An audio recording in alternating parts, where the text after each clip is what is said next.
y sus vestidos se hicieron blancos como la luz. Muy bien, el tema del día de hoy le pusimos por nombre las metamorfosis del Señor. Ahorita va usted a ver por qué. Este pasaje nos muestra que el Señor, cuando estaba en el ministerio aquí en la tierra, el verbo que se hizo carne, ¿verdad? Jesús, nuestro Señor, en aquel tiempo en que tomó a 3 de sus discípulos, Pedro, Jacobo y Juan, y entonces ahí en el monte, que así le quedó el nombre, el monte de la transfiguración, porque ahí el Señor hizo algo. Dice la escritura que su rostro empezó a resplandecer con una luz tan potente, más que el sol, y sus vestiduras se hicieron blancas. Propiamente la misma Biblia, en el pasaje que le estoy tomando, en el verso 2, dice que se transfiguró delante de ellos, es decir, que cambió, según esa palabra, cambió la figura, se transfiguró. Cuando nosotros estudiamos ese vocablo, transfiguró, en el diccionario bíblico usted lo puede encontrar bajo la palabra 3339, por si alguien lo quiere verificar y corroborar, ahí está. Usted sabe que la Biblia no fue escrita propiamente, desde luego en español, sino que fue escrita en hebreo, en arameo.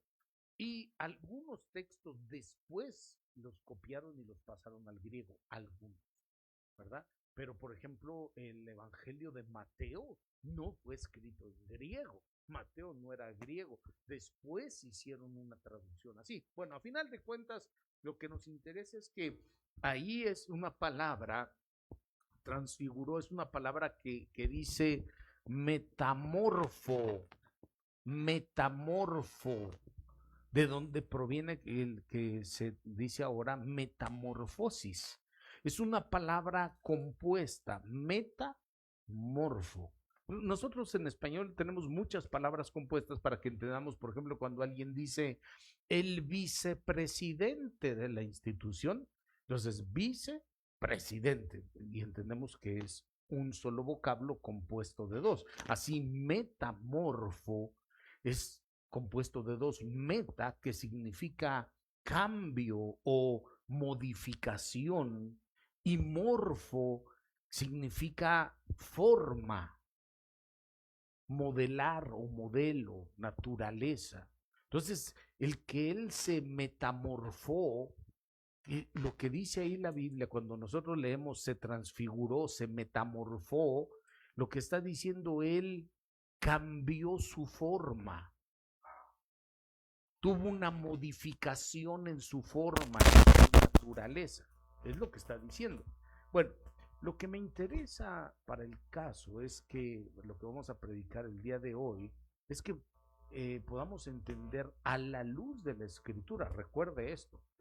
Realmente no importa tanto qué pueda decir el pastor o el apóstol, profeta, lo que sea. Importa lo que la Biblia diga. Si está en la escritura, entonces lo tomamos y debemos de caminar en ello, si está en la escritura. Y entonces la Biblia nos habla que el Señor mismo tuvo 7 cambios en su forma, 7 metamorfosis, llamémosle así. Él tuvo 7 modificaciones, que él se presentó como algo y cambió a hacer otra cosa para bendecirnos y para enseñarnos que en nosotros también tiene que haber un cambio, no solo en él, sino en nosotros también. Somos una cosa y cambiamos en el Señor para llegar a ser otra. Ahora, vamos a ir a la escritura. Voy a tratar de presentarle lo más ágilmente que yo pueda, y voy a hacer énfasis en algunas las voy a pasar un poquito más ligero para que alcance yo a explicar también los cambios que en nosotros debe de haber, no solo en el Señor, porque exponemos los cambios que Él hizo en sí mismo y gloria a Dios, pero en nosotros. Entonces la enseñanza es que nosotros también tenemos que cambiar en Cristo. Bueno, a ver, número uno, fíjese cómo era una cosa y él mismo se cambió, se hizo otra naturaleza. Vamos. Número uno, Evangelio de Juan capítulo 1, versículo 14. Eso es algo muy conocido. ¿Qué dice la escritura? Y el verbo, ¿quién es el verbo? Amados, iglesia, nos metamos. ¿Quién es el verbo? Cristo, Cristo Jesús. Y el verbo era verbo, pero el verbo se hizo carne. ¿Sí dice o no dice? El verbo se hizo carne y habitó entre nosotros y vimos su gloria. Entonces, cuando usted ve, por ejemplo, desde el versículo 1 dice, en el principio era el verbo y el verbo era Dios y el verbo estaba con Dios. Entonces, fíjese cómo era Dios y se hizo carne. Entonces, primera transformación, llamémosle así, primer cambio que él tuvo es que era Dios. Dice la escritura, porque Dios es espíritu, siendo espíritu se hizo carne, dejó esa dimensión que él tenía, y como dice aquí este versículo 14, se hizo carne para habitar entre nosotros. Fíjese qué amor del Señor, que dejó de ser, él mismo se hizo el cambio para poder habitar entre nosotros, porque si hubiese descendido solamente como espíritu, ¿acaso los hombres pudieran haber convivido con él como lo hicieron? Claro que no, incluso no es el tema, pero para hablar, por ejemplo, de las cristofanías, es decir, de las veces que la misma Biblia muestra que el Señor apareció en la tierra, no como Jesucristo. Acuérdense, el Señor antes de nacer, antes de tomar un cuerpo semejante a los hombres, de todas maneras, Él ya es Dios. No empezó a hacerlo cuando vino a nacer aquí. Él es el Señor. Dice el profeta Miqueas, me parece que es en el capítulo 5, verso 2, dice que las salidas de Él, las incursiones de Él son desde la eternidad y que lo ha hecho muchas veces. Entonces, ahí nos muestra que Él lo ha hecho, nada más que de esta forma, como lo hizo cuando vino como Jesús, no lo había hecho. Porque para nacer aquí tomó un cuerpo y se hizo carne. Esa es la diferencia. En otras ocasiones fue distinto, pero aquí se hizo carne con tal de poder habitar entre nosotros. Y entonces dice Juan, y uno dice, bueno, ¿y a nosotros qué beneficio nos toca? Porque Juan dijo, habitó entre nosotros y vimos su gloria, pero ese vimos su gloria realmente se está refiriendo a los del tiempo de Juan con los demás discípulos, Pedro, Jacobo, Andrés, Felipe, Tomás, Bartolomé. Ellos vieron propiamente su gloria. Incluso dice una de las cartas de Juan, nosotros no solo vimos, sino que palpamos y percibimos. Entonces ellos directamente lo vieron. Y nosotros ya lo vimos. Le pregunto, ¿usted ya lo vio? Físicamente. No hasta le canta a usted, aunque mis ojos no te puedan ver. Te puedo sentir, pero no lo puede ver. ¿O sí? ¿Y entonces de qué sirve que se hizo carne para que se le pudiera ver? ¿Sabe de qué sirve? Que así como la bendición que recibió Juan y los demás discípulos en su tiempo ellos lo vieron, nosotros, la iglesia de Cristo, dice la Biblia que tenemos la esperanza que lo vamos a llegar a ver. ¿Cuántos anhelan ver al Señor? Dice, por ejemplo, Corintios 13, dice, ahora vemos por un espejo veladamente, pero entonces, hablando de aquel día, veremos cara a cara. Primera de Juan 3, verso 2, dice, amados, ahora somos hijos de Dios. Le ruego encarecidamente, por favor, dígale usted el que está cerquita ahí, dígale, somos hijos de Dios. ¿Sí es usted hijo de Dios? ¿Verdad que sí? Todos somos hijos. Dice entonces la primera carta 3:2, dice, amados, ahora somos hijos de Dios y aún no se ha manifestado lo que habremos de ser. Imagínense si ahorita ya somos hijos, ¿qué es lo que vamos a hacer? Los verdaderos hijos de Dios, que es otro tema, que iremos al encuentro con Él. Dice, aún no se ha manifestado lo que habremos de ser, pero sabemos, y esto tenemos que tenerlo presente, sabemos que cuando Él se manifieste, está hablando de aquel día que dice Tesalonicenses, cuando el Señor mismo descienda de los cielos y entonces con voz de mando, con voz de arcángel y la trompeta de Dios, los muertos en Cristo se levantarán primero y nosotros, los hijos de Dios, seremos arrebatados juntamente con Él para ir al encuentro con nuestro Señor y estar con Él por siempre. Dice, pero sabemos que cuando Él se manifieste, seremos, ¿qué dice su Biblia? Semejantes a Él, porque le veremos como Él es. ¿Sabe para qué dejó de ser el verbo en espíritu y se hizo? Él se transformó para ser carne, para que un día podamos verle y llegar a estar con Él. Dele gloria y alabanza al bendito. Mire, primera transformación, hermano, del Señor. Número 2. A ver, yo espero que le bendiga esto, pues. Segunda transformación del Señor. Segunda carta a los Corintios, capítulo 8. El que conoce Biblia dice, uy, ya sé qué va a decir. Segunda de Corintios 8, verso 9. Ay, porque conocéis la gracia de nuestro Señor Jesucristo, que siendo rico, sin embargo, por amor a vosotros, se hizo pobre. Hermano amado, mire qué transformación, qué cambio, que Él mismo no dice que alguien le quitara la riqueza. Nadie pudiera jamás quitarle nada, sino que Él de su propia voluntad dijo, yo soy rico, pero voy a dejar de serlo por amor a aquellos, mire, entre otros, porque bendito Dios, la iglesia de Cristo está alrededor de toda la tierra, pero créeme que a los de la Jalisco 60 en Casa de Restauración Ebenezer, digo, por amor a ellos, también dice, por ese amor, siendo rico, se hizo pobre. ¿Para qué?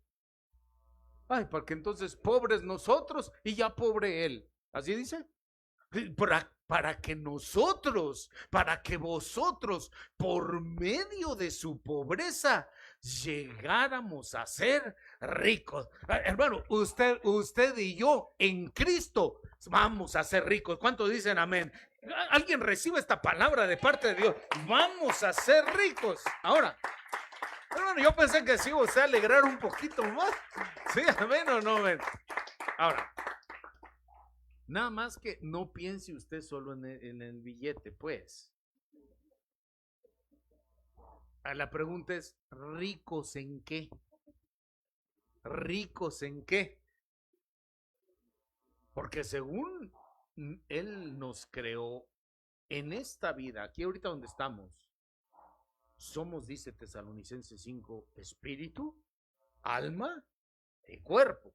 Entonces, Dios, desde luego, no está peleado con que su iglesia, su pueblo, sea rico también en lo material. No tiene problema con eso. Pero según la Biblia, lo primero en donde la gente debe prosperar y llegar a enriquecerse no es en lo material. Dice, por ejemplo, dice la carta del apóstol Juan, me parece que es la tercera carta donde Juan le habla a Gallo, ¿verdad? Gallo, el anciano Gallo. Y entonces Juan le dice ahí en los primeros 3 versos, dice Juan, cuánto me alegro, mi querido, fino y distinguido Gallo. Dijo, Gallo, me alegro tanto que prosperes en todo, así como tu alma ha prosperado. Sigue prosperando. Es decir, que lo que está diciendo es, primero prospera tu alma y después prosperas en lo demás. Aquello que le digan en cualquier lugar, aunque se diga iglesia, y que le digan no, y que la prosperidad, y que primero el dinero, y que fórmense aquí, que vamos a que no sé cuánto, y una profecía para el que traiga más ofrenda, es Señor, reprenda al diablo. Eso no es así. No es buscando la prosperidad. Prospera nuestra alma y luego prospera lo demás. Hermanos, necesitamos esa riqueza de parte de Dios. En algunas ocasiones le he expuesto algunas cosas para que se puedan entender. Por ejemplo, en el alma, ¿cómo pudiera nuestra alma llegar a ser enriquecida? En nuestra alma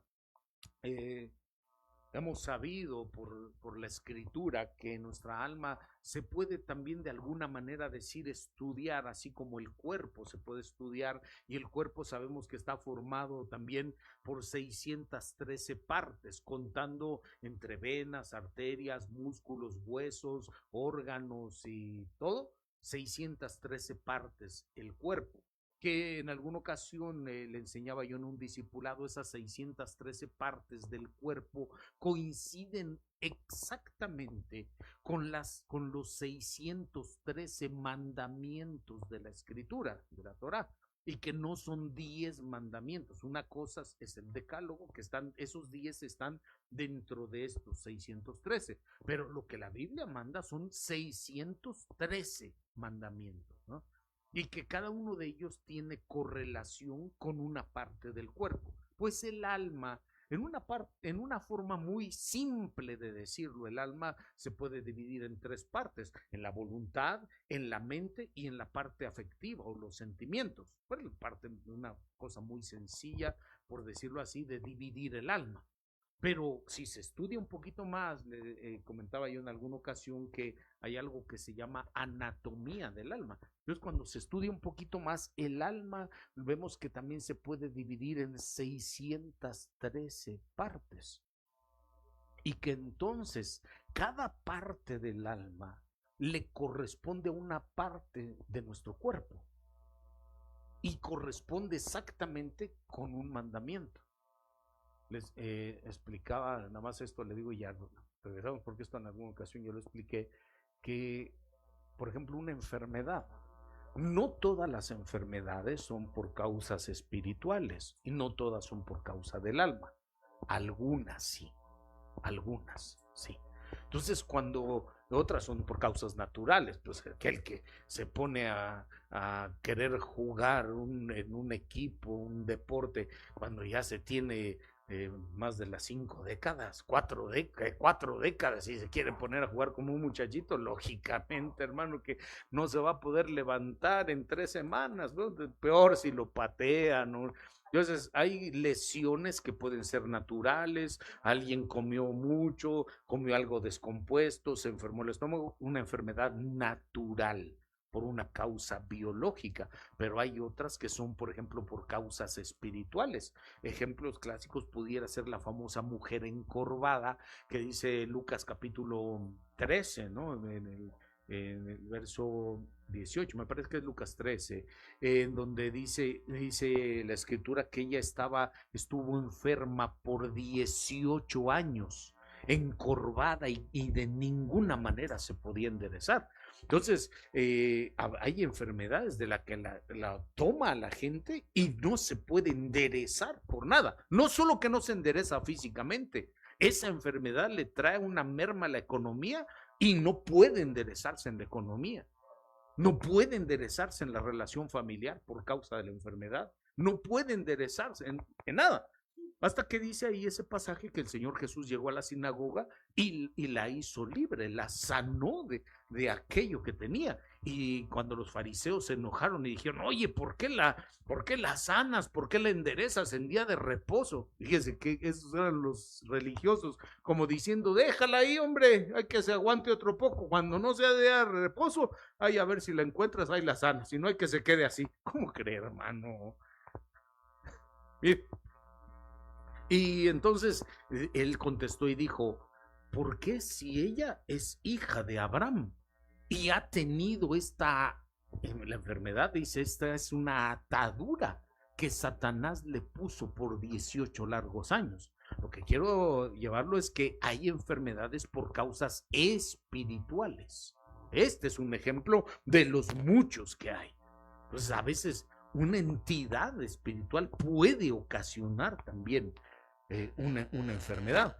Y hablando del alma, puede darse también en el sentido de que, sobre todo cuando hay depresión o tristeza que le afecta de manera terrible al alma, si no se sana el alma primero, si no se sana, puede entonces llegar a manifestarse en el cuerpo esa enfermedad y lo refleja. ¿Y en qué parte del cuerpo? Depende de qué está en la situación. Entonces, por eso le decía yo la relación de los preceptos de la Escritura, que tienen relación exactamente que le corresponde a tal parte del cuerpo, a tal parte del alma. Si la afectación del alma es esta, entonces va a incidirle en la enfermedad en esa parte del cuerpo. No va a agarrar una del alma y va a agarrar cualquier cosa del cuerpo. No, exactamente con la que tiene correlación. ¿Sí me explico? Y cuando llega a haber incluso enfermedades por pecado, porque también hay, dice la Escritura, dice en Santiago, dice en Isaías 53, cuando hay enfermedades por pecado, como aquel hombre que es Juan capítulo 5, donde dice que había un estanque de Betesda y 5 pórticos en él. Juan 5, Juan 9, alguien me ayude ahí, por favor. Juan 5, ¿verdad? Un estanque en Betesda con 5 pórticos y había muchos enfermos que deseaban bajar al agua. Entonces ahí llegó el Señor Jesús y cuando sanó a ese hombre que le dijo, ¿quieres ser sano? Y el hombre contestó, Señor, pero cuando yo quiero bajar al agua para ser sano, otro llegó antes que yo. Entonces el Señor le dijo, levántate, toma tu camillo y anda. A ese mismo lo encontró en el templo y le dijo, no peques más para que no te sobrevenga otra cosa peor de lo que tenías, poniendo en evidencia que la enfermedad que él había tenido por 38 años era por causa de pecado. Entonces, cuando se transgrede cierto mandamiento de la Escritura, pecado, según el mandamiento que sea que se está violentando de la Biblia, según el pecado que sea, pues, que lo entiende usted, corresponderá a cierta parte del alma, a cierta parte del cuerpo. No se enferma de cualquier cosa. ¿Ya me explico? Bueno, todo esto sale a colación que debemos ser ricos en nuestra alma, en nuestro espíritu y en nuestro cuerpo, porque muchas veces hay pobreza del alma. En la parte afectiva, muchas veces hay pobreza en el alma. Hermano,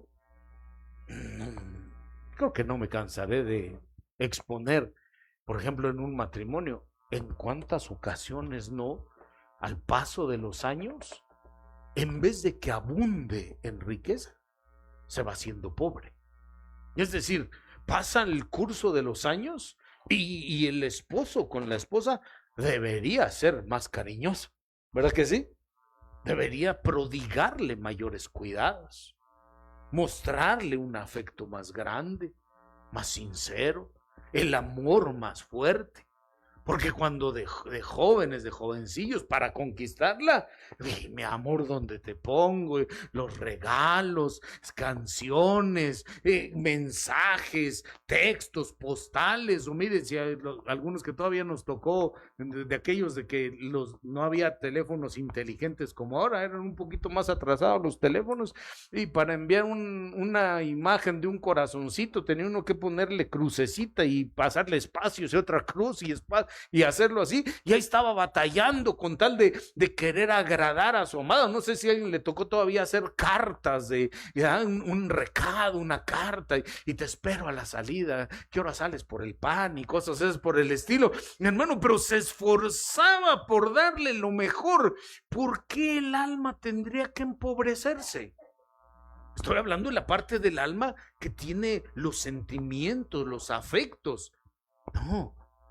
no es el matrimonio en Dios, no es así, sino que el matrimonio diseñado por Cristo Jesús, y no solo para el matrimonio, para con los hijos, para con los hermanos, para con los amigos, es que lleguemos a ser ricos. Yo sé que a veces no se puede, porque dirá usted, ay, pastor, pero es que usted no conoce a mi mujer, ni la quiero conocer, hermano, quiero decir en su carácter y cosas de esas por el estilo. Pues sí, usted fue el que se casó, pues, pero, pero, hermano amado, yo sé que a veces puede ser un poquito difícil la convivencia y van surgiendo muchas cosas y problemas, solo que sepa usted que el Señor, siendo rico, se hizo pobre para que nosotros lleguemos a estar enriquecidos. ¿Cuántos dicen amén? Y no solo en el alma, porque rico va a ser aquel que toma el amor del Señor y puede expresarlo también para los demás, porque antes tal vez no había ni un abrazo, ni un apapacho. ¿Sabe cuántos hijos son grandes y dicen cómo quisiera, veo que los demás, los papás abrazan a sus pequeños, y yo que me tocó un papá de esos de a la antigua, ranchero de bigote, que decía que no podía darle un abrazo, un beso a su hijo, porque era hombre, pórtese como hombre. Pero en el nombre de Cristo Jesús, que la riqueza del amor de Dios venga y lo prodigue. Nunca es tarde para que muestre el afecto con los suyos. ¿Cuántos le dicen gloria al Señor? Denle un aplauso al Dios bendito de la gloria, hermano. Ricos en el alma, ricos en lo espiritual. ¿Alguien lo anhela?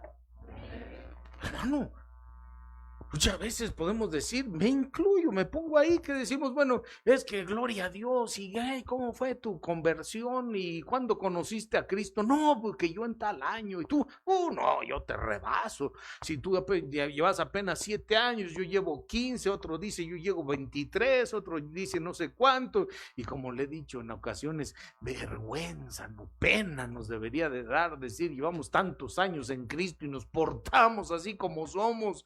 ¡Qué pobreza espiritual! Hasta le iba a decir algo, pero no. Total, estoy predicando. ¿No se enoja usted? Le digo, mire, es solo un ejemplo. Estoy hablando de la pobreza o riqueza espiritual. Si ahorita tomáramos el micrófono y dijéramos, a ver, mi hermano fulano o mi hermana sutana, quien sea, por favor pase usted a hacer una oración.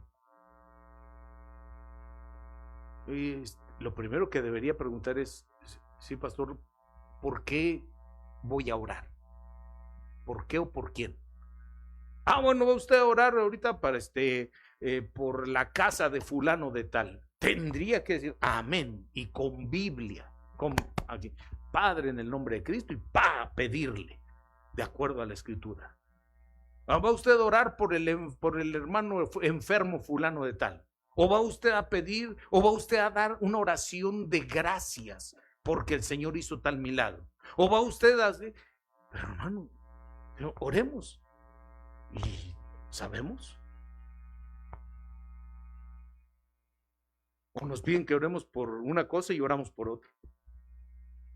¿O decir, hermano, mira, ¿sabes qué? En este momento, Dios me libre, pero algo pasó, algo me sucedió, por favor, ven, da tú la palabra. Pastor, ahorita ven, da la palabra, predícale al pueblo. No, me hubiera usted avisado 14 semanas antes.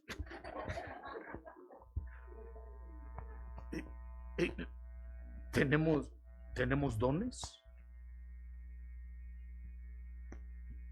No cuántos tienen tantos metros de lengua, no. ¿Cuántos hablamos lenguas? Levante su mano. 1, 2, 3, 340. Hermano, ¿cuántos el Señor en su gracia nos ha usado en alguna ocasión para dar una palabra de profecía, en don de profecía?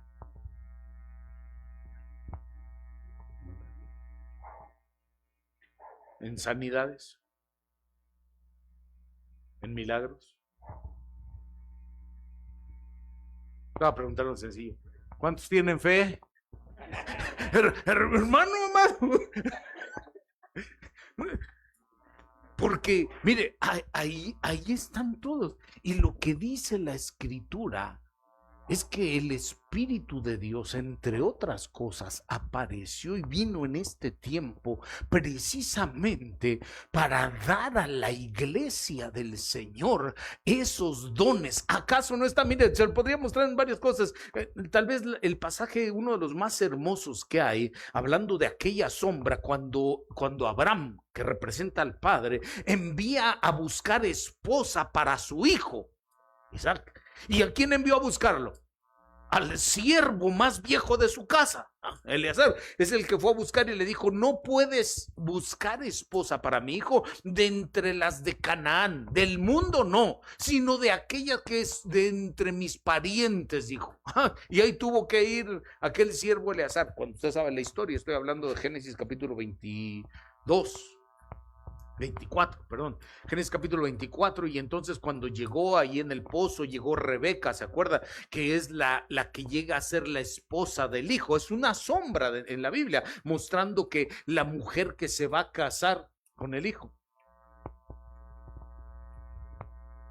Y entonces cuando está tratando el siervo con aquella mujer, aquella doncella, y le dice: ¿tú quién eres? Dijo: yo soy Rebeca, hija de Betuel.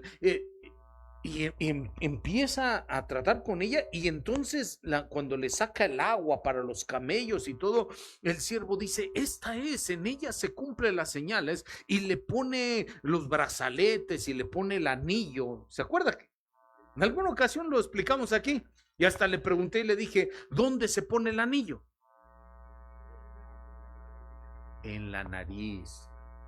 ¿De dónde saca usted semejante cosa, pastor? De Génesis capítulo 24. ¿Alguien tiene el texto rápido por ahí? Y entonces le puso el anillo en la nariz. Se dirá: pero es que eran otras las costumbres. Sí, está bien que sean otras las costumbres y la cultura, pero el punto no es ese, sino que ahí, por ejemplo, lo que le estaba hablando, acuérdese, dice Hebreos, que nosotros debemos tener bien ejercitados los sentidos espirituales, no solo los sentidos naturales, porque para los naturales, eso sí, le abre los ojos y: oye, ¿viste a fulana cómo vino? Y el oído, o escuchaste tal cosa, el chisme y todo. No solo el oído y en lo natural, y la vista y el palpar, sino que en los sentidos espirituales. ¿Ya tienes el verso? 24:47, ahí lo puede usted ver. ¿Dónde le pusieron el anillo? ¿Verdad que sí? Le pusieron el anillo porque lo que es una enseñanza, claro, que ahí en el sentido, dice el hebreo, los sentidos espirituales, lo que representa el olfato es, ¿qué representa? El discernimiento, la vista, la visión, el poder escuchar la palabra de Dios, el discernimiento. Hermano, lo que le quiero decir es que en aquel pasaje a la mujer le dieron los regalos, le dieron anillo, le dieron el brazalete, las obras que va a hacer. Lo que le estoy tratando de decir es que el Espíritu Santo de Dios, a la que va a ser la esposa, la llena también de dones. No estoy hablando de dinero. Yo, en el nombre de Cristo Jesús, creo que esta iglesia está para que tenga fe, que haya milagros, que haya sanidades, que haya profecía, que hayan los dones. ¿Sí, amén o no amén? Que haya dominio propio, que el Espíritu de Dios se manifieste poderosamente, enriqueciéndoles en todas las áreas de su vida. Den un aplauso al Dios bendito de la gloria, porque Él, siendo rico, se hizo pobre para enriquecernos. Ahora, si me deja abundarle tantito aquí, porque diré: y bueno, y todas las áreas que ya dijo, lo del alma, de lo espiritual y lo material, también, hermano, también Dios le va a bendecir. ¿Sí lo creo o no lo cree? Claro. Ahora, dice, por ejemplo, estamos en 2 Corintios 8. Leímos el verso 9. Lea usted el verso 7 para que sepa ricos en qué. Dice: mas así como vosotros abundáis en todo. O sea, estás bien abundado ¿En qué? Número 1, en fe. Usted tiene que ser rico en fe. Número 2, en palabra. 3, en conocimiento. 4, ¿en qué? En toda solicitud. ¿Qué es esto? En todo lo que a usted se le requiera en el Señor, usted dice, aquí estoy. Hermano, necesitamos que alguien nos apoye para venir a ayudar aquí en el templo. Aquí estoy. Hermana, necesitamos, ¿cómo le hacemos? Hasta para un vehículo. Aquí está, yo le ayudo, pastor. Hermanos, necesitamos que se mueva tal cosa, que alguien me tiene que ir a acompañar para hacer una liberación. Y ahí sí, no muchito, pero hay algunos que sí. Aquí estoy, pastor. En toda solicitud. Hermano, es que esto que estoy hablando ahorita es una riqueza poderosísima. Porque sabe que ya uno como pastor, que está al frente de la obra, uno ve las realidades. Y que uno le diga a un hermano, ¿sabes qué? Necesito que me apoyes, vamos a ir a orar o voy a ir a hacer una visita, voy a ir a hacer algo, acompáñame. Y que me diga, ¿sabes qué, pastor? Con la pena, pero no puedo. No puedo. Porque tengo que hacer. Me hubieras avisado antes. Tengo mis cosas que hacer, tengo mi trabajo, tengo mi familia, tengo mi agenda.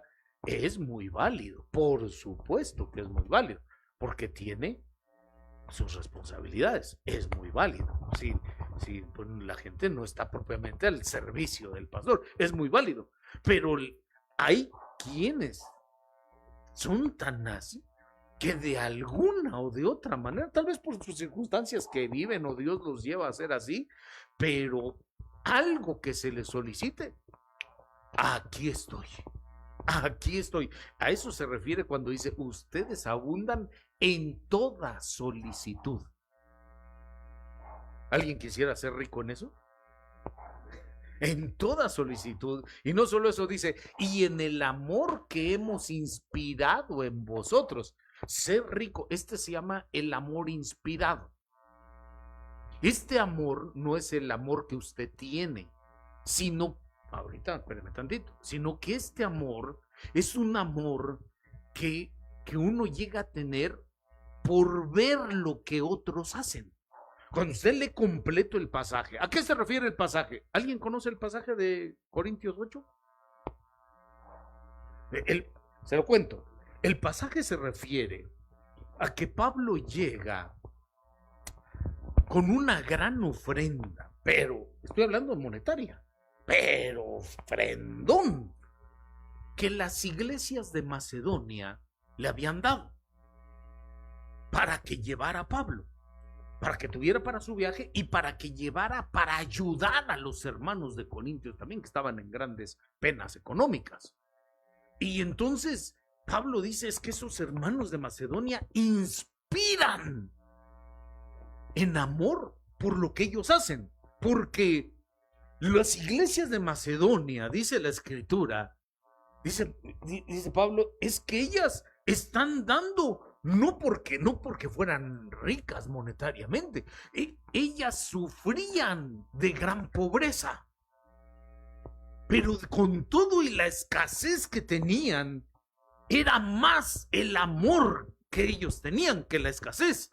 Porque no tenían y guardaron y juntaron y es que sabemos que los hermanos están en aflicción, pero tú estás más, pero los hermanos, y ellos juntaron y cuando le dijeron, Pablo, mira, aquí está lo que hemos juntado, lleva para el viaje, que no tú y con los que vas y les llevas a los hermanos y dales, y Pablo les dijo, no se las voy a aceptar. Y entonces dice la Biblia, Pablo testifica y dice, yo mismo les testifico que ellos con grandes súplicas me rogaron para que yo aceptara esto. Ahora, lo veamos porque no piense que nada más le estoy contando el cuento. Es 2 Corintios 8. Dice, verso 1, ahora hermanos damos a conocer la gracia de Dios que ha sido dada en las iglesias de Macedonia. Verso 2, pues en medio de una gran prueba de aflicción abundó su gozo y su profunda pobreza sobreabundó en la riqueza de su liberalidad. Verso 3, porque yo testifico que según sus posibilidades y aún más allá de sus posibilidades, está diciendo no solo lo que tenían, porque él va a decir, bueno, pastor, yo también voy a dar para fulano, pero esa es mi posibilidad. Híjole, pero no es muy poco y aquellos tienen gran aflicción. Espérame tantito. Y vaya, hace un trabajo extraordinario, no duerme. Ya lo que gana, también esto, pastor, llévelo. En sus posibilidades y más allá de sus posibilidades, dieron de su propia voluntad. Fíjense que nadie se los arrancó a la fuerza. 4, suplicándonos con muchos ruegos el privilegio de participar en el sostenimiento de los santos. Aquellos estaban rogando, por favor, permítanos ayudar a los demás. De aquí está. Eso es amor. Y a eso se refiere Pablo cuando dice, ahora ustedes también abundan en el amor inspirado. Porque cuando sigue leyendo el pasaje, dice que los que recibieron eso se inspiraron en amor. Es como si alguien estuviera muy necesitado, pero una necesidad tremenda. Y entonces llega otro y le tiende la mano en el momento en que aquel más lo necesita para levantarlo.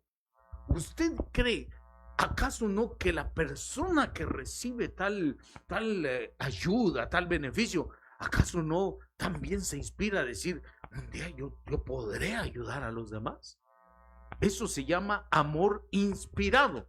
No era amor que ellos tenían, sino que los motivó lo que los otros hicieron por ellos, más sabiendo que estaban hasta en peor condición y fueron capaces de despojarse. ¿Queremos riquezas de Dios? Esta es una riqueza de Dios. El dar para los que necesitan. Se acabaron los amenes en la iglesia de Cristo Jesús, hermano amado, porque queremos riquezas solo para recibir, para que me llenen mis manos. Dios se las puede llenar, pero ¿qué va a hacer con lo que le llene?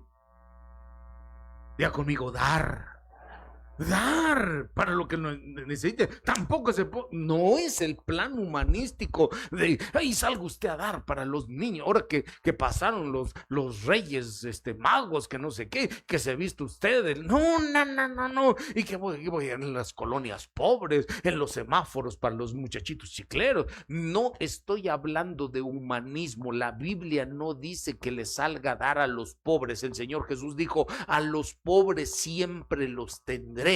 Lo que dijo el Señor Jesús, se lo he enseñado muchas veces, Mateo 25, dice, porque cuando yo tuve hambre, me diste de comer. Tuve sed, me diste beber, tuve frío, me tapaste, tuve en la cárcel, me visitaste, tuve enfermo, me asististe, Señor. ¿Y cuándo te hicimos eso? Cuando se lo hiciste a uno de los míos, aún de los más pequeños. ¿Con quién se debe hacer? ¿Con quién se debe ayudar? Con el cuerpo de Cristo, con los hermanos. Y en aquel día le dirán, pásale, bendito del Señor, al reino que tu Padre te ha preparado desde el principio. Denle un aplauso al Dios bendito de la gloria. Mire, abundados en el amor inspirado en la gracia y en la sinceridad del amor propio. Bueno, me voy a pasar al otro porque si seguimos aquí no acabamos con las riquezas. Son la riqueza de la gracia, la riqueza de la sabiduría, la riqueza. Otro día predicamos más. Pero él se hizo pobre para enriquecernos con un propósito. Otro. Filipenses 2, verso 5, dice la escritura.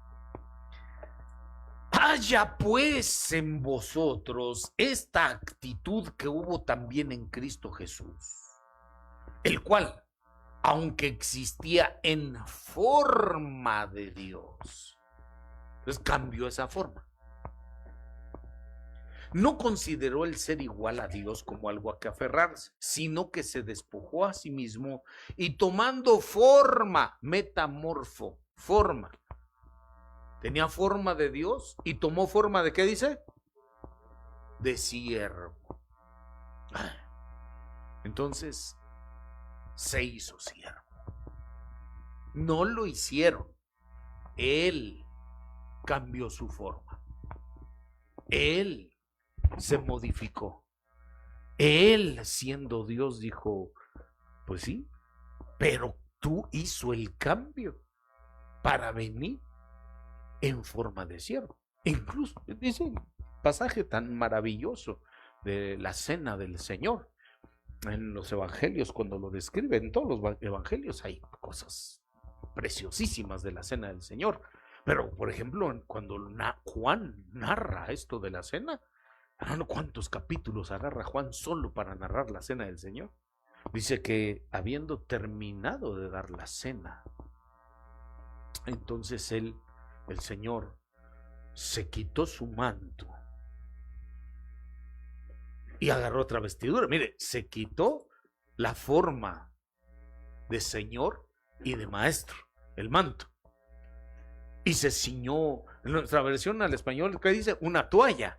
Le he explicado que cuando uno lo estudia, esa prenda de vestir que se puso el Señor, que le traduce en toalla, no era una toalla de esa que se seca usted cuando se acaba de duchar, no, sino que era una prenda especial, como un tipo mandil, como un tipo efod, pero que usaban los esclavos de más baja categoría.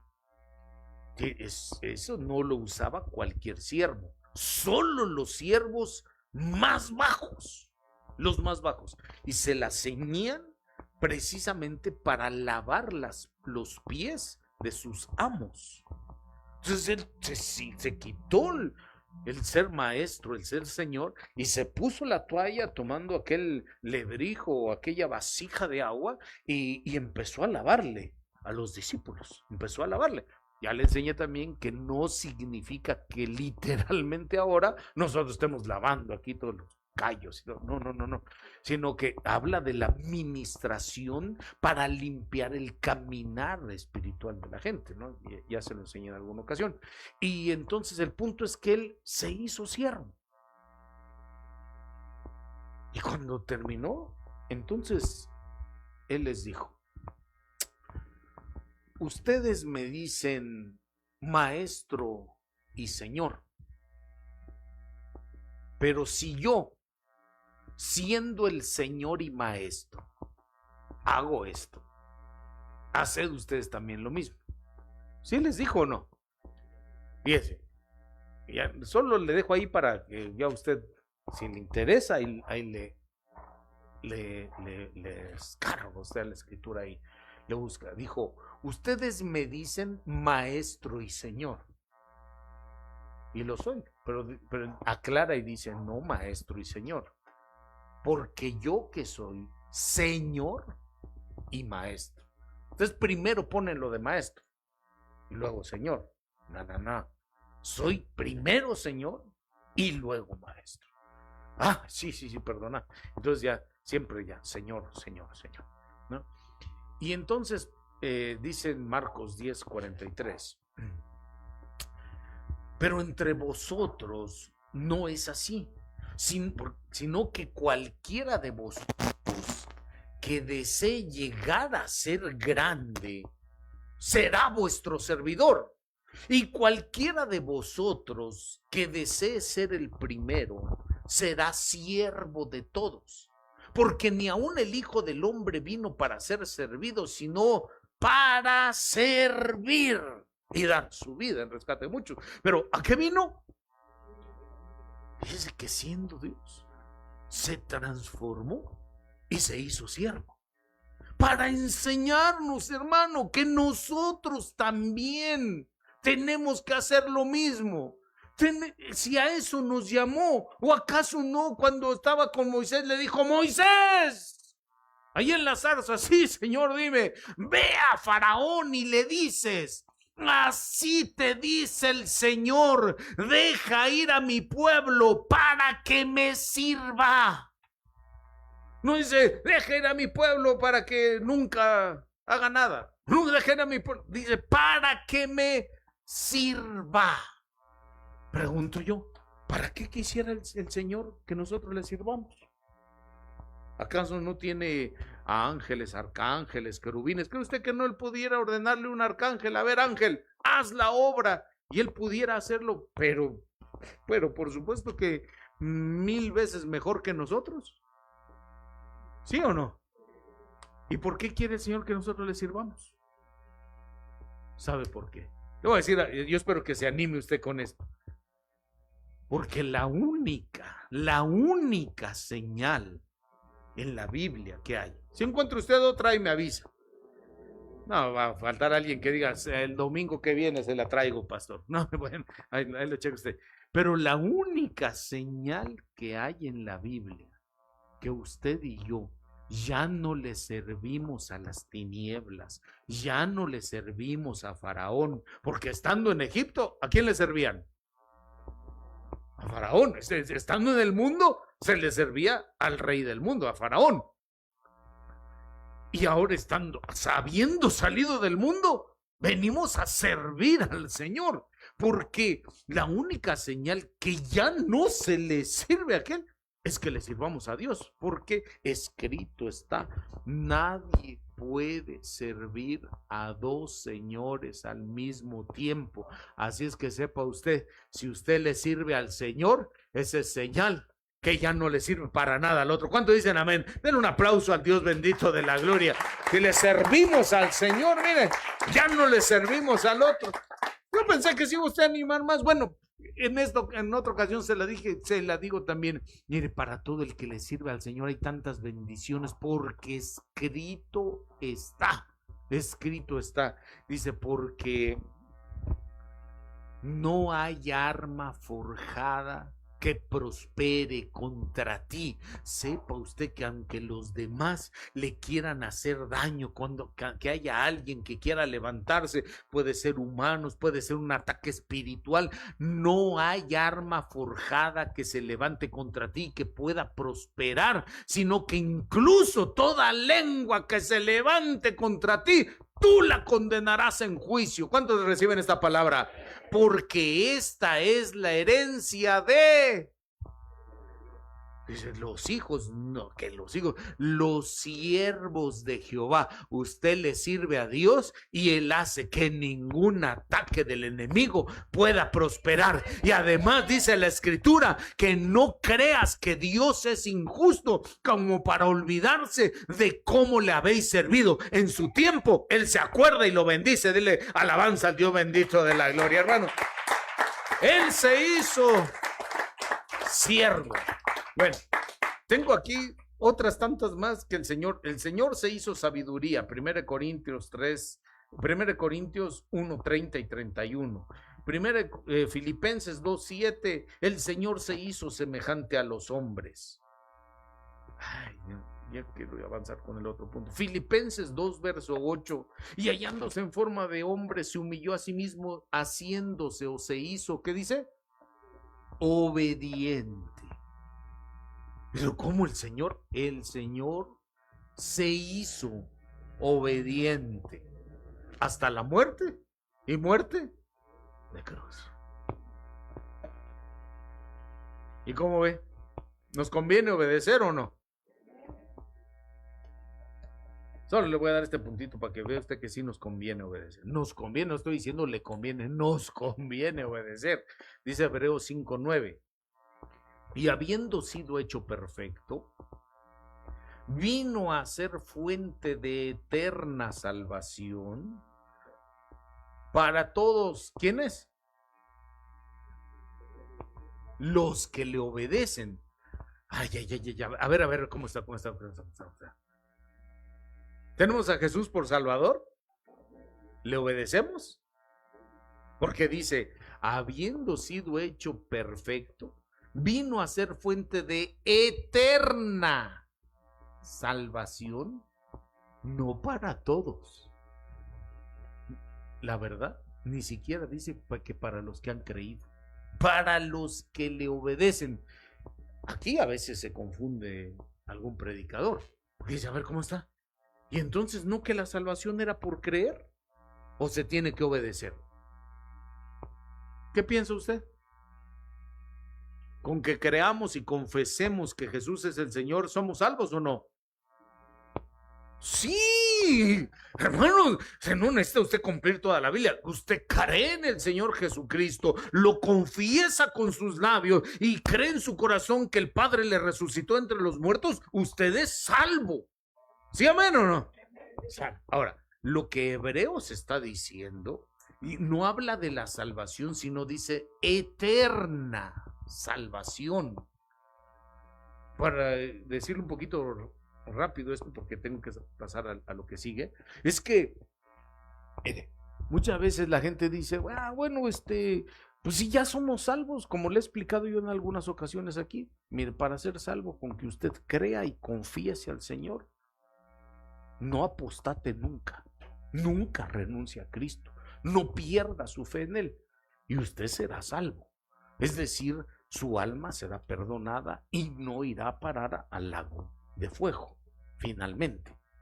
Pero de eso, a ir en el arrebatamiento, a conocer a Cristo, que resucite primero, que entre al milenio y que él dicen, y ahí cuando el Señor reine, yo voy a estar ahí con él y acá nos vamos a codear con el Señor, yo voy a estar escuchando su voz. Hubo quien dijo en alguna ocasión, yo creo que voy a estar sentado en sus rodillas escuchándolo, mi Señor. Hermano, quiere conocer a Cristo, quiere resucitar primero, quiere ir al arrebatamiento, quiere ser de la esposa del Cordero, quiere entrar al milenio, quiere estar ahí con Él, entonces ahí no se necesita solo salvación, conságrese, búsquelo, maduremos, lleguemos a hacer lo que Él dice que tenemos que hacer para alcanzar. No alcanza a hacer eso, no, pues yo nada más me conformo con salvación. Ok, no es de la esposa, no va al arrebatamiento, se espera hasta la última resurrección, Apocalipsis capítulo 20, y entonces cuando ya pasaron las bodas, ya pasó el milenio, ya pasó el reinado de Cristo, termina el milenio y Apocalipsis 20 dice entonces, ya terminó Cristo de reinar, ahora sí, resuciten a todos los muertos, todos los demás que no quisieron consagrarse, madurar, que los resuciten. El mar entrega a sus muertos, la muerte entrega a sus muertos, el Hades entrega a sus muertos, los abismos entregan a sus muertos. Apocalipsis 20. Al trono blanco y se abren los libros. Y otro libro que es el libro de la vida. Para que luego de ser enjuiciado según los libros, después se revise en el libro de la vida a ver si su nombre sí o no está inscrito en el libro de la vida. No, de verdad que sí está inscrito. Ahorita lo vamos a revisar, espérate tantito. No, si yo sí creí, ahorita veremos. Y dice el Apocalipsis que aquel cuyo nombre se encontró en el libro de la vida, pásale al reino eterno. Pero aquel que no se encontró su nombre en el libro de la vida, ¿a dónde lo echaron? Al lago de fuego. Bueno, para que usted comprenda esto que dice aquí, que si le obedecemos. Lo que está diciendo Hebreos, que si nosotros no solo creemos, sino que le obedecemos, entonces tenemos salvación eterna. Mira, hermano, tal vez con todas las imperfecciones que alguien pueda tener, errores o algún pecado, pero si se esfuerza y le obedece al Señor, si peca, se arrepiente y le obedece lo que tú me digas, Señor, esa persona podrá estar segura que si acaso no llegara a irse en el arrebatamiento, va a decir, no me fui en el arrebatamiento, pero tengo segurísimo por su palabra que mi salvación es salvación eterna.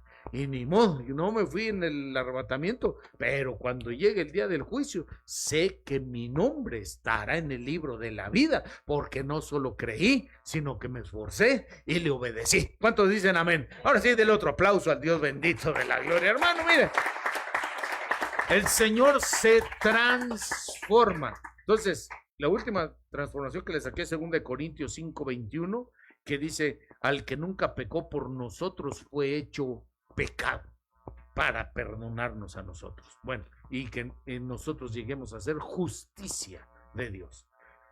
7 transformaciones del Señor, 7 cambios. Espero que sí se haya quedado claro. Número 1, se hizo carne. 2, se hizo pobre.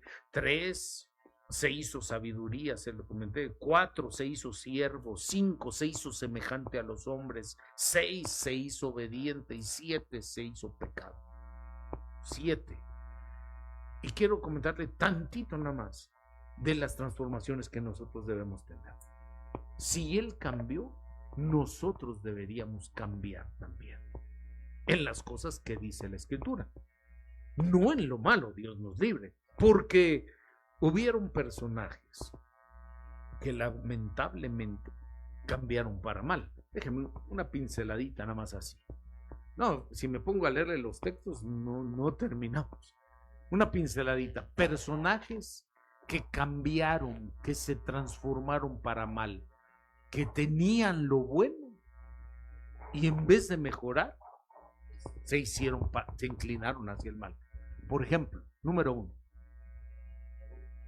Luzbel. Saúl es muy bien, hermano. Saúl fue uno de ellos. Dice la Escritura que Saúl, el pedido se llama su nombre. Eso significa pedido. Pero Saúl, que Dios lo hizo rey, y habiendo sido hecho rey, el Señor le puso todo. Cuando a Saúl lo ungieron, Saúl no lo acababa de creer, y entonces dice la Escritura que tenía hasta vergüenza, porque decía, pues es que yo soy de la familia más pobre, soy de Benjamín, el hijo de Cis. ¿Se acuerda usted? ¿Cómo se llama tu papá? Cis. Ya solo con eso, hermano. El más pobre era de todos. Y el profeta Samuel, cuando le dijo, no, ven, el Señor te ha escogido para que seas rey. Prepararon un banquete y dijo, que traigan para acá lo que se preparó para Saúl. Todo esto era una mesa, pero así con un banquetazo. Esto fue escogido y preparado para ti. ¿Y para quién es todo lo bueno que hay en Israel? Sino para el ungido del Señor. Hermano, Dios lo levantó, era el rey. ¿Por qué tendría que trastornarse en un hombre perverso? ¿Acaso no dice la Escritura? 1 Samuel capítulo 9, 10, donde dice que le profetizó Samuel y le dijo, el Espíritu del Señor vendrá sobre ti y serás cambiado en otro hombre. ¿Cuántos anhelarían algo así? Era una transformación no hecha por otros, el Espíritu del Señor. Y le dice la Biblia, le cambiaron el corazón y hasta profetizó Saúl. Tenía el Espíritu de Dios. Hermano, qué bendición.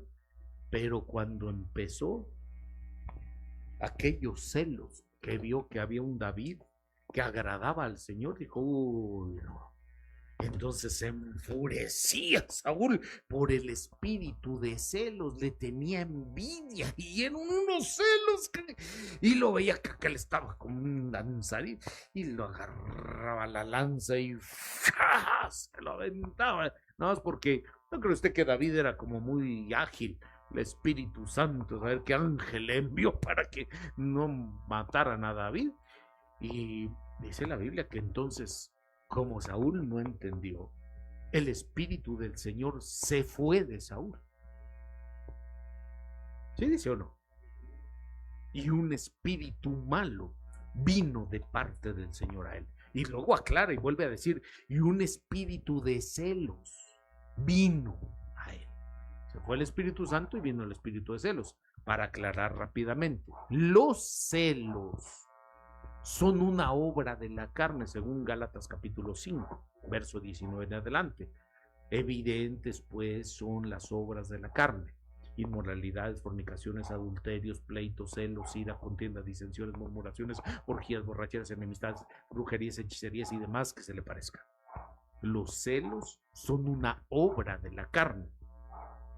Pero cuando una obra de la carne se comete otra vez, insiste la gente en los pleitos, en los celos, en la ira, en las fornicaciones, en la contienda, en las disensiones, en las borracheras. Cuando se insiste en la obra de la carne, número 1, se va el Espíritu de Dios. ¿Y de dónde lo saca? Saúl. ¿Y dónde dice eso? 1 Samuel capítulo 16. Se fue el Espíritu de Dios y vino un espíritu. Porque el Saúl en la obra de la carne que andaba, ¿cuál era? Celos. Tenía celo de David. Entonces, según la obra de la carne en la que la gente cometa, ese mismo tipo de espíritu es el que va a llegar. No espere usted que si anda en pleitos llegue un espíritu como de fornicaciones o borracheras. No, si anda en fornicaciones, espíritu de fornicación. Si anda en borracheras, espíritu de eso. Si anda en pleitos, el espíritu acorde a la obra de la carne que insiste en estar ahí. Y entonces se fue el Espíritu de Dios. Mire qué transformación. De ser el ungido del Señor, de ser alguien con el Espíritu Santo, a ser alguien lleno de un espíritu malo que Dios mismo le envió. Otro, Luzbel. Isaías 14. ¿Cómo has caído del cielo, oh lucero, lucero de la mañana, hijo de la aurora? ¿Sí dice o no? Esa le he enseñado como en las otras versiones, por ejemplo en las Sagradas Escrituras al español 1569, en la Septuaginta no le llaman lucero, sino dice Lucifer, que en hebreo dice el Gelel, que era el portador de la luz. Pero porque él dijo, porque tú dijiste en tu corazón, subiré por la altura de las nubes, por encima de las estrellas de Dios pondré mi trono, me haré semejante al Altísimo. ¡Pah! Te derribaron hasta lo más profundo, caíste. Y entonces, fíjese qué transformación, después de ser luz, venir a ser tinieblas. Entonces, y ese personaje enseña, pues no solo él, Dios guarde y libre, alguien que porta la luz en la iglesia de Cristo y que pues dice, pero ¿y el hermano fulano? Qué tristeza, ¿qué pasó? Pues no sé, antes predicaba, evangelizaba, cantaba, tenía la luz y ahora, no, y ahora ya lo encontré, pero en otras condiciones, de tinieblas, haciendo esto, haciendo lo otro, haciendo cual. ¿En serio? Sí. ¿Quién estás hablando? Aquel hermano que cuando tenía su necesidad venía y consultaba al Señor, le preguntaba, pastor, deme un consejo, y caminaba en la luz, ¿sí? ¿Y dónde lo encontraron? Allá con la bruja. Ahora ya consulta las cartas del tarot. Antes andaba danzando aquí, hay vino celestial, y ahora en la cantina, etcétera. De la luz a las tinieblas. ¿Acaso no está escrito en el libro de Daniel de aquel personaje llamado Nabucodonosor? ¿Se acuerda? El rey de Babilonia, poderosísimo. Pero dice que se enalteció, su corazón se endureció y fue así porque cuando salió al balcón de aquel su palacio y dijo, oh, pero qué grande, qué Babilonia la que he construido. El mero el Nabucodonosor, pues, dijo, yo merito. Y entonces le dieron el mensaje y le dijeron, o quitas tu orgullo y le das la gloria al Altísimo, porque Él es el que te lo dio, o te quitan lo que tienes. ¿Y qué? E incluso tú, después de ser un hombre que estás en lo alto, vas a ser convertido en una bestia. Comerás con el ganado. Tus pelos te crecerán como plumas de aves. Tus uñas como garras también de aves. Y ¿sí dice o no? Aquí tengo el versículo. No. Dice, es Daniel 5, 20, 21, hay otros pasajes, y dice en el verso 21, y fue echado de entre los hombres, su corazón se hizo semejante a las bestias. Mire, después de ser hombre, se transformó en bestia. ¿Cuánto tiempo estuvo como bestia? 7 tiempos, 7 años. Biológicamente dicen que lo que sucedió es que perdió la razón y se creía. ¿Qué tipo de animal era? Muchos dicen que buey, pero sí, buey, pero también asno, porque dice ahí, y con los asnos monteses tuvo su morada. Días era buey y días era un asno montés, comiendo el pasto y viviendo. Vea, transformaciones terribles. Noemí, que apenas lo predicamos hace poquito. Cuando regresó y le dijeron, ahí vino Noemí, que significa la deleitosa, la placentera, la amigable, que no, platicar con ella, no, qué deleite platicar con Noemí. Y dijo, ya no me llamen Noemí, ya no soy, de verdad ya no sos deleitosa, ya no. ¿Y ahora qué? Llámenme Mara, ahora soy amargada.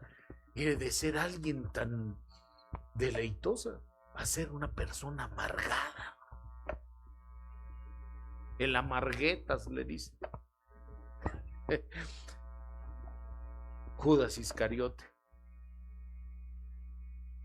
¿Acaso no dice en Lucas 6:16? Judas Iscariote, el que llegó a ser traidor. Dice que no era. Era otra cosa, pero traidor no era. Llegó a ser. ¿Cómo? De ser un llamado, de ser un discípulo, de ser un enviado, a ser traidor. Hermano. Y así le tengo otros. Pero no, ya tenemos que terminar. ¿Qué transformaciones tenemos que tener nosotros? Segunda de Reyes 5, verso 1 dice que hubo un personaje llamado Naamán. Naamán el sirio, poderoso, guerrero, valiente, ganaba las batallas, tenía fama, tenía éxito, tenía poder, tenía fuerza, pero era leproso. Y de ser un hombre leproso, que la lepra, ya le enseñé en alguna ocasión, la lepra no es una enfermedad, bíblicamente hablando, la lepra es una condición de inmundicia. Que cuando algún leproso estaba así, entonces llegaba otro cerca y el leproso tenía que gritar, inmundo, inmundo, para que no se acercara al otro porque lo podían contaminar. No era una enfermedad, sino una condición de inmundicia, de suciedad. Dijo aquel, pues si la tiña fuera, ¿cómo era? Si la envidia fuera tiña, dijo. Bueno, si la lepra fuera visible, hermano bendito, quién sabe. La lepra es la inmundicia, las cosas sucias con las que se puede contaminar en la mente.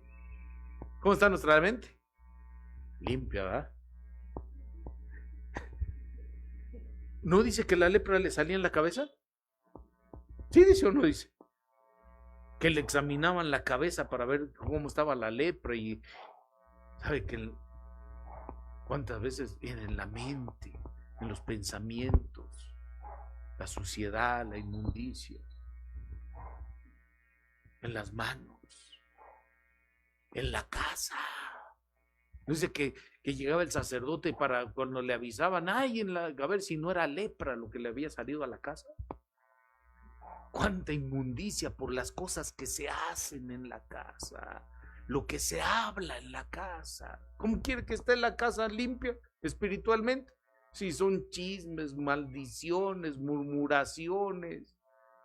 Si en vez de estar por lo menos en paz y oyendo alguna palabra de Dios, en vez de eso están mirando, gracias a Dios aquí no, pero eso es nada más para enseñar. Están mirando pornografía, están con la música que solo está maldiciendo, y tu maldito amor, y tu no sé cuánto, y en serio se lo estoy diciendo.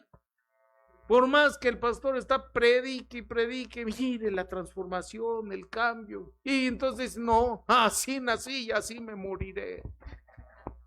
No era profeta aquel, ¿verdad? Pero bueno, la cosa es que este Naamán tuvo la transformación de ser leproso a ser un hombre limpio, que lo dice el verso 14, Segunda de Reyes, capítulo 5, verso 14, hasta que por fin escuchó el consejo Naamán y dijo, sí voy a hacer lo que me dijo el profeta, y se metió al Jordán, que Jordán significa el que desciende de Dan, Yardán, el que desciende, que lo que representa es la humillación. Ese ya nos lo sabemos, no importa, se lo vuelvo a decir. ¿Qué necesitamos para ser limpios? Que se nos quite toda esa impureza, para ser transformados. Descender, ¿qué es esto? Humillarnos, bajarle unas 3 rayitas ahí a cómo andamos todos como un tipo Naamán y el que enfurecidos y toda la vida y a mí me deben de atender, y bájele 2, 3 rayitas ahí, y ahí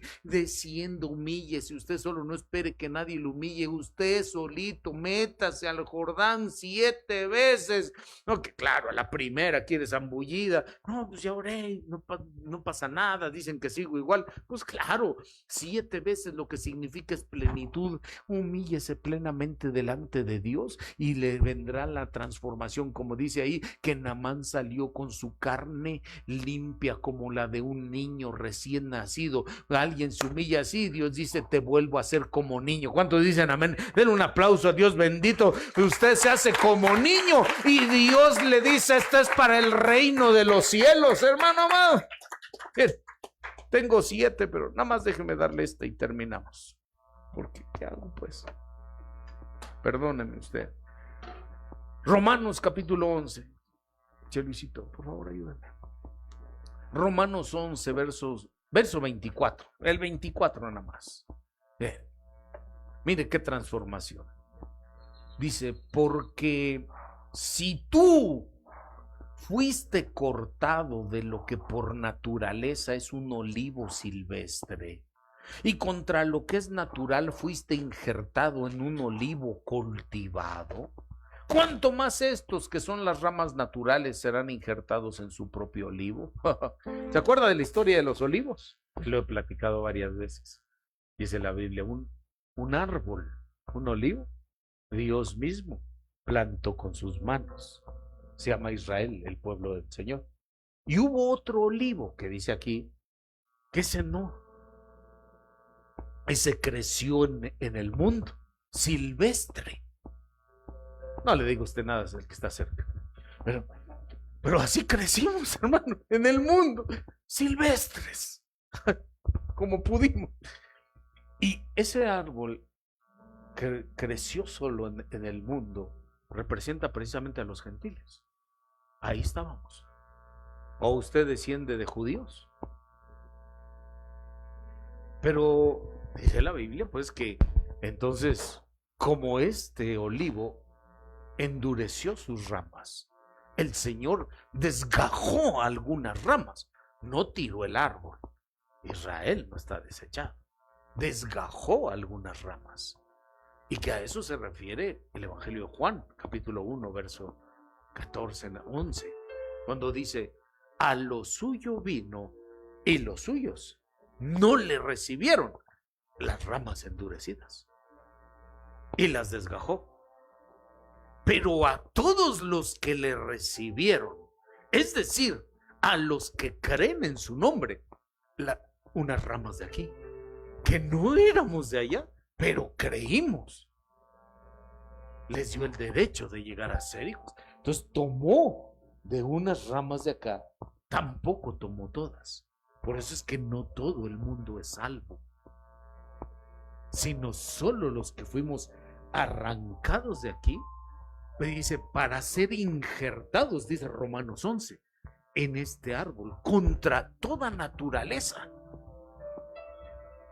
Entonces la transformación, esta es de nosotros, la transformación del árbol, de ser alguien arraigados en el mundo, a ser alguien de tener la raíz de Dios. Porque dice Romanos 11, ahora que fuiste injertado aquí, la misma raíz que sustenta este árbol, te sustenta a ti. Dice Apocalipsis, porque la raíz es Cristo. ¿Quién lo sustenta a usted?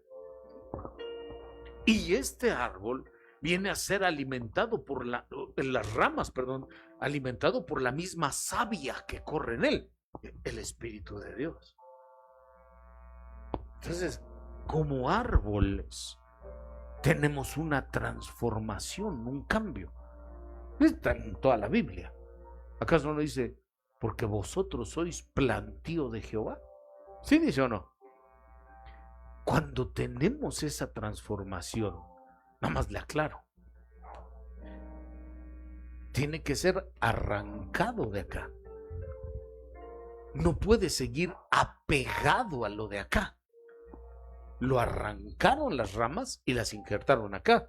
No quiere gozar de lo de acá, pero seguir pegado aquí. No se puede. Lo arrancan de acá y lo injertan en este otro. Y entonces, el que tiene esa transformación, no más, como árbol. Es como dice el Salmo 1, ¿se acuerda? Preciosidad. Cuán bienaventurado es el hombre que no anda en el consejo de los impíos, el que no se detiene en el camino de los pecadores, ni se sienta en la silla de los escarnecedores, sino que en la ley del Señor, en su palabra, está su deleite. Este es el año del deleite. Y en su ley medita de día y de noche. Ese hombre que tiene un cambio así, que dejó el consejo de los impíos, dejó el camino de los pecadores, dejó la silla de los escarnecedores, dejó este árbol.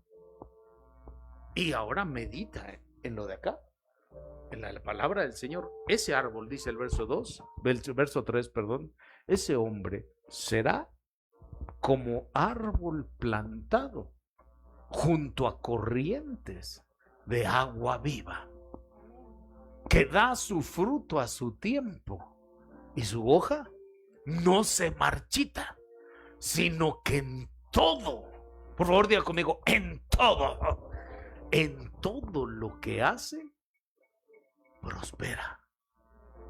Porque la transformación es esa, llegar a ser como ese árbol, firmemente plantado. ¿Qué es eso? No es un árbol que al primer soplido se cae. No importa los vientos que puedan llegar a la vida de uno, cualquiera que sea, está firmemente plantado. Porque el lugar en el que está no es cualquier lugar, sino que está junto a corrientes de agua viva. Hablando un poquito más de eso, es que las raíces, la explicación de eso es que las raíces de ese árbol crecieron y fueron tan fuertes porque el agua lo está alimentando. Está bien agarrado. ¿Cuáles son las corrientes de agua viva según la Biblia? El fluir del Espíritu de Dios y en la palabra. Viene el viento que lo azota y usted se agarra de la palabra. Espíritu Santo, yo confío en ti, Señor. Aunque la tormenta esté soplando así, usted está firme. Y el enemigo como diciendo, a ver si con esta ya no llega. Y usted firme. Y a ver si con esta deja de servir a su Dios. Y usted firme. A ver si con esta ya no predica. Y usted firme. A ver si con esta ya mejor pelea y manda su matrimonio. Y usted firme. ¿Cuántos dicen amén? Como árbol plantado firmemente junto a las corrientes de agua, la palabra, el fluir del Espíritu. Y entonces da su fruto a su tiempo, en el nombre de Cristo. Que haya fruto en la vida de usted. Porque cuando alguien se esfuerza de tal manera que permanece sin importar lo que le haya sobrevenido, a su tiempo, eso sí, da el fruto, como aquí va a ver en el nombre poderoso de Jesús. Da su fruto a su tiempo y su hoja no se marchita. Y lo que le vemos, hermano, que en vez de, ya pasaron otros tantos años, en vez de verlo más viejo, vemos como que usted no se marchita. Claro, si está firmemente plantado. Y además dice Apocalipsis que esas hojas que dice aquí, su hoja no se marchita, es para sanidad de las naciones. ¿Sabe qué es esto? Cuando hay una transformación de alguien así, es alguien que no solo lleva fruto, sino que allá afuera en las naciones, cuando alguien necesita una palabra de sanidad, usted va a tener con qué. Le da la palabra, Cristo te puede ayudar. El Señor puede hacer algo por ti. Tú estás pensando que ya te declararon, que estás desahuciado, que estás no sé qué, pero en Dios tienes esperanza. Tu familia no está perdida, tus hijos tienen esperanza, tu problema tiene esperanza porque está firmemente plantado. Y si permaneces así, en todo lo que hagas, vas a prosperar. Dele alabanza, gloria al Dios bendito y poderoso es el Señor. Tenemos que cambiar. Ay, me quedaron aquí las demás transformaciones, pero otro día lo vemos. Saulo de Tarso, a Pablo. Mefiboset, de perro muerto, a príncipe de Dios. Ruth, de ser la moabita, ser la esposa, etcétera. Tenemos más. Vamos a dejarlo. Déjeme orar por usted y bendecirlo. Padre Dios, en el nombre de Cristo Jesús, te damos gracias, Señor, por tu gran misericordia. Gracias porque tu palabra nos enseña que tú mismo, Señor Jesucristo, tú mismo decidiste tomar otras formas, siendo Dios, teniendo forma de Dios, tomaste una forma de siervo, Señor, para enseñarnos que también nosotros venimos para servirte. Siendo rico, te hiciste pobre para darnos, Señor, de ti. Gracias, gracias por tu palabra, por tu misericordia, por la gracia, por toda tu abundancia. Hoy reconocemos, Señor, que si tenemos algo es porque tú nos lo has dado. Gracias por los logros de cada uno de mis hermanos, Señor. En el nombre poderoso de Jesús, los que has levantado, que han levantado a gente, Señor, en sus profesiones, en su trabajo. Has levantado a sus hijos para que lleguen a ser importantes, para que lleguen a ser gente prominente.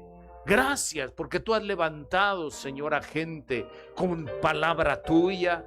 Tú has levantado a muchos, Señor, con alabanza de tu nombre.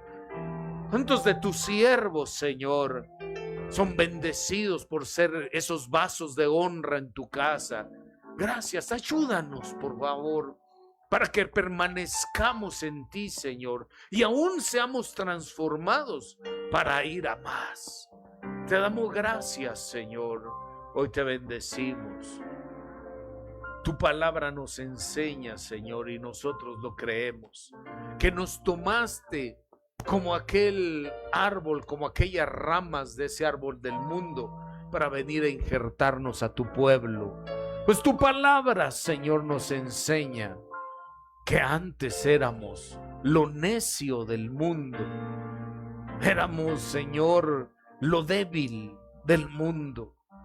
Éramos lo vil y despreciado del mundo, lo que no es. Pero tú nos transformaste, Señor, para hacer tu obra, para la gloria tuya, para que finalmente, Señor, lleguemos a tener la forma que tú quieres.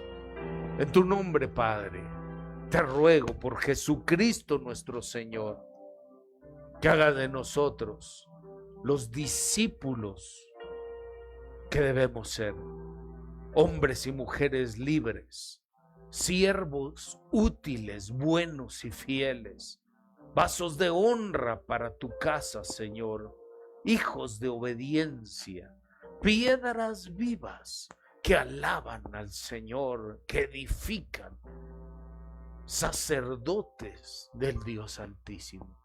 Gracias, Padre. Tomamos tu palabra, Señor, y en ti somos transformados. Padre, en el nombre de Cristo Jesús, como pastor de tu iglesia que me has designado, en tu nombre los bendigo. Casa de Restauración Ebenecer el Chiapas, el Señor te bendiga y te guarde. Haga resplandecer su rostro el Señor sobre ti y tenga de ti misericordia. Alce el Señor su rostro sobre ti y te dé paz. Que Dios te lleve a más en Él. Por Jesucristo nuestro Señor y la gloria de su nombre. Amén, amén y amén. Dios los bendiga, amados. El Señor los bendiga. Estamos despedidos. Denle un abrazo a su hermano.